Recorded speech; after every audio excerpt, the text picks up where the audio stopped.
In the Netherlands on August 3rd, 1929, at the Omen Gathering, in the presence of Mrs. Besant and over 3,000 Star members, Krishnamurti dissolved the Order of the Star, freeing himself from all claims made for him.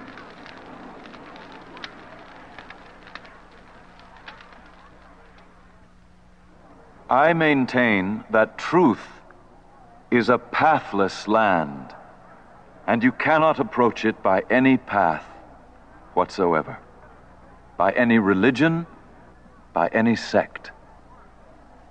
That is my point of view, and I adhere to that absolutely and unconditionally. Truth, being limitless, unconditioned, is unapproachable by any path whatsoever. It cannot be organized, nor should any organization be formed to lead or coerce people along any particular path. If an organization be created for this purpose, it becomes a crutch, a weakness, a bondage, and must cripple the individual and prevent him from the discovery of that absolute, unconditioned truth. You can form other organizations and expect someone else. With that, I am not concerned. My only concern is to set man absolutely and unconditionally free.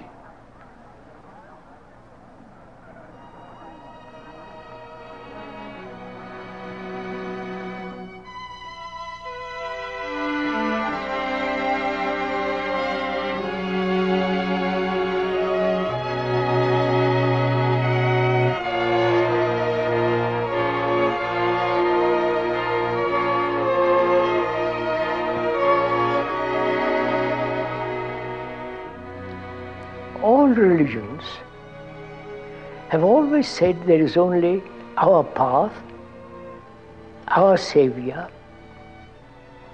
our system, our belief, our rituals, and only through those we will find salvation.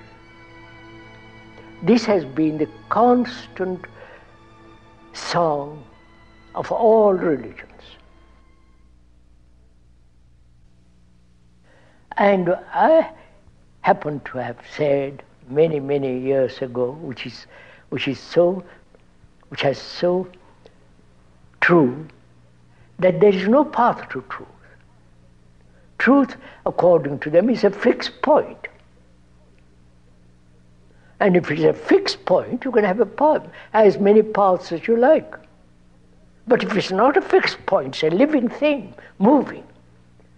Movement in the sense in the world of no time, which is a different matter. Naturally, there's no path to it.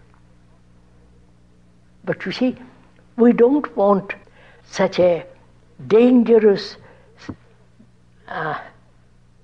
outlook. We want everything fixed. We want every object to be final.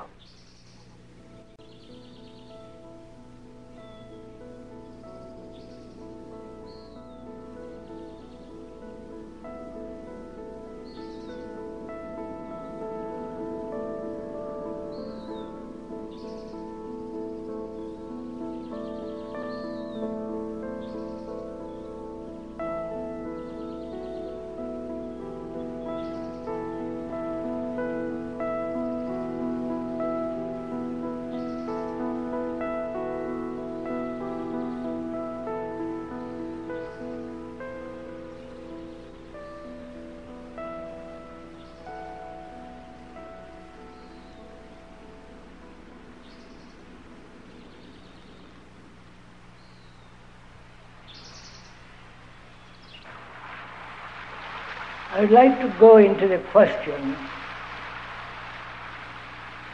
of what does it mean that a human being should bring about a deep, profound change in himself. We're asking, is it possible to bring about a fundamental psychological revolution. Deep, abiding, irrevocable change, transformation.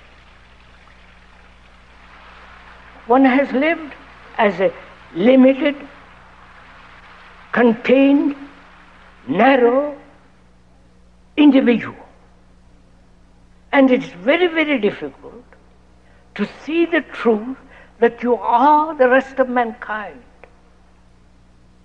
That in you is the whole of man.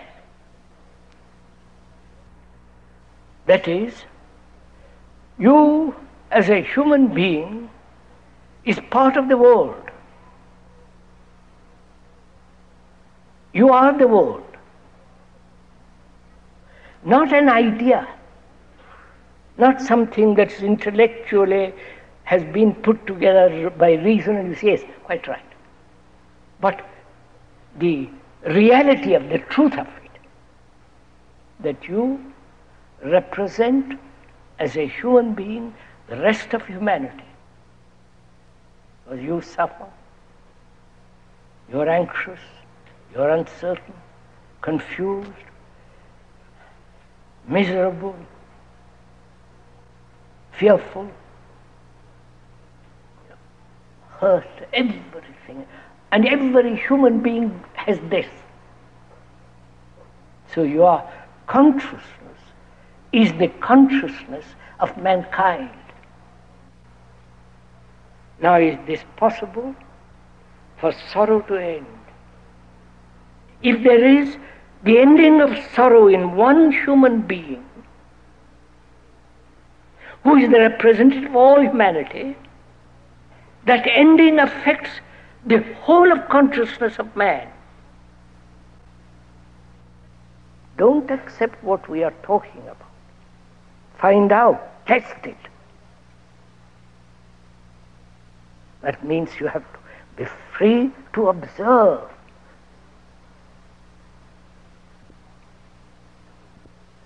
To observe without any wish, any longing, any pressure, any, to observe that is to observe a lovely flower.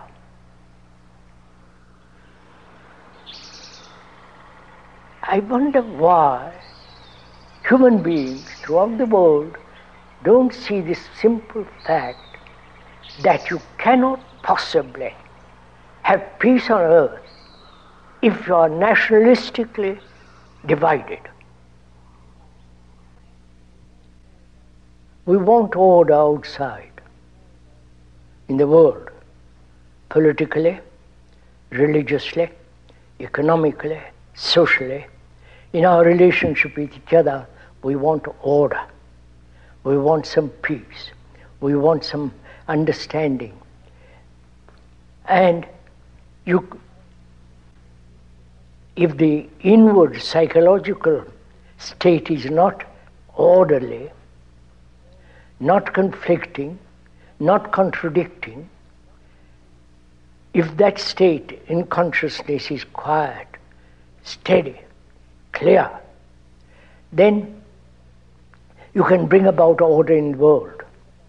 Now what we are trying to do is try to bring order legislatively, nationally, and so on, order out there in the world, which has been proved over and over again that totally brings about disorder.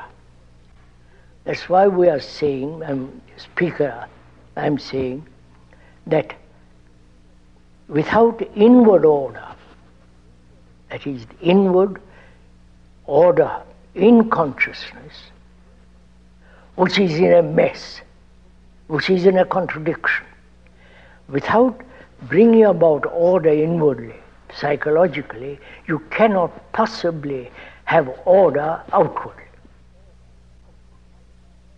And the crisis is there. Within the crisis, national, economic, social, and so on. The crisis is not out there. The crisis is really inward. And we are unwilling to face that.